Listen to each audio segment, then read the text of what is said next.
This is the face of socialism and ignorance. Does Alexandria Ocasio-Cortez know the horror of socialism? Okay, so there is ignorance in that ad, but it's not AOC who's spreading it. We're gonna have more of that ad because it almost gets crazier after this.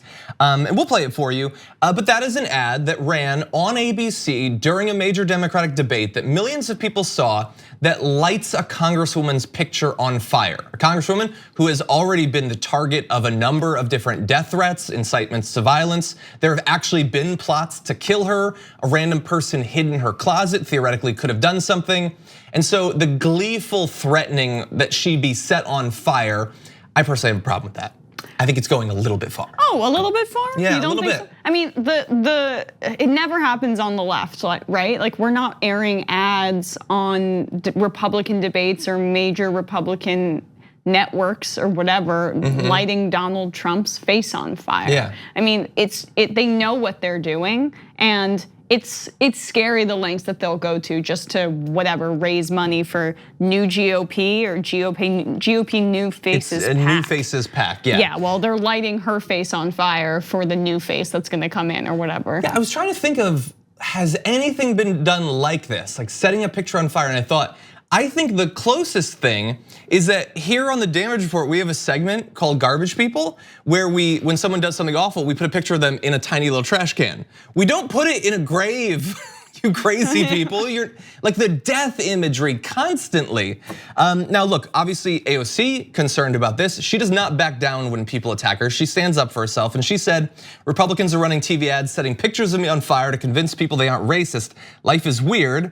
GOP's message, no policy, no facts, just displays of violence, and corporations like ABC Network and Sinclair who amplify them. They profit from burning my likeness on TV, but who pays for heightened security? Who answers the phones for the threats resulting from a violent false ad? And guess what? If you also believe in a free and open democratic society where people are treated humanely and don't die over $300 insulin or needless war, they'll call you a communist too. Well, they don't scare us or shake our focus. We are going to build a better world. Yeah, I just admire her strength so much when it comes to these attacks. As someone who gets an iota of it online, a woman who I try to put myself out there, and my face is on the internet or whatever, and I get scary comments sometimes. I am extremely sympathetic to the notion that she just put out right there that they profit off her likeness, they profit off this violent imagery of her, but then she gets the repercussions of that imagery, and she's just a regular congressperson who isn't, shilling herself out, for lack of a better word, to get a bunch of money so that she can hire security for herself.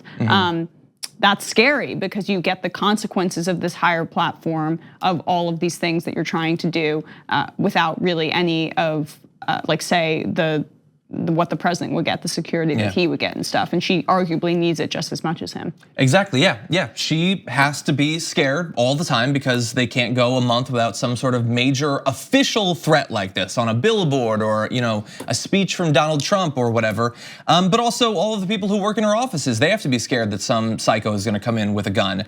And when you run an ad like this, you cannot be ignorant of what's been going on. You know exactly what your base is like. You know the percentage that are gonna like this. You know the slightly smaller percentage who are gonna think about it.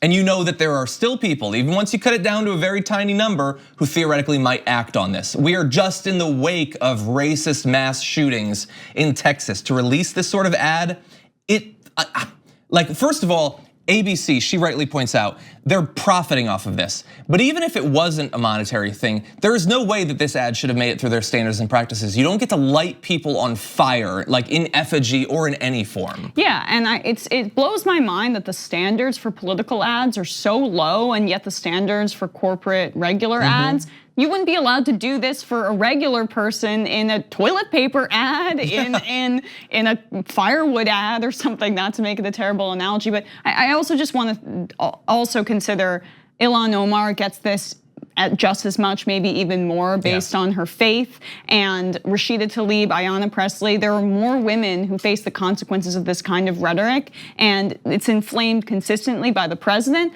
and then also, of course, by these major GOP donors who want to profit off of the fear that this elicits in the Republican base, who then goes to the polls, votes for Republicans, who vote for tax cuts, who then in turn fund the next ad for these Republican think tanks. It's this vicious cycle that is propped up by racism, xenophobia, and bigotry. Yeah, exactly. And yeah, Ilhan Omar really does get it. I tweeted something in defense of her when people turned 9/11 into an attack on Ilhan Omar, and I got like 1,000 comments attacking her as a response to it. The replies to her tweets are despicable on a daily basis. Yeah, and so I'm gonna show you in just a sec the rest of the ad. The person who ran it, the candidate, is non-white, and so she says, "I'm not white, I'm not racist." That's fine. You know that you're appealing to racists. You know that that is what you're doing. Okay, so let's watch the rest of it. It gets even crazier. This is the face of socialism and ignorance. Does Alexandria Ocasio-Cortez know the horror of socialism? My father was minutes from death in Cambodia before a forced marriage saved his life. That's socialism. Forced obedience, starvation. Mine is a face of freedom. My skin is not white. I'm not outrageous, racist, nor socialist. I'm a Republican. That's socialist, and that's bat-esque crazy, okay? That's all that is. It's also historically ignorant, because let's just mention briefly that fundamentally why those massacres went on, it's not like you can just say, Americans had nothing to do with it. Our presence had nothing to do with it. There was a great write-up by Robert Mackey in The Intercept who wrote, as the journalist William Shawcross explained in his book Sideshow, Kissinger, Nixon, and the Destruction of Cambodia, the rise to power of the Khmer Rouge rebels in Cambodia was facilitated by the secret bombing campaign started in 1969 by a Republican president, Richard Nixon, and his Secretary of State, Henry Kissinger. Khmer Rouge finally seized power in Cambodia 6 years later, but its reign of terror, Shawcross wrote, was, quote, born out of the inferno that American policy did much to create. It was not created because somebody wanted to raise the minimum wage and make sure that our climate isn't devastated by climate change. Exactly. Yeah. So ABC, like people are attacking them online, like the hashtag boycott ABC. Yeah, they need to know that this is unacceptable, and there will be follow-on ads like this at future debates if we do not speak up now and let networks know that this is not acceptable.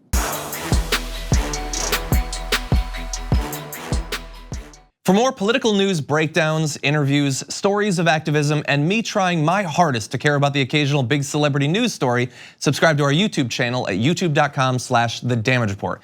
And you can ring the bell wherever it is so you don't miss anything.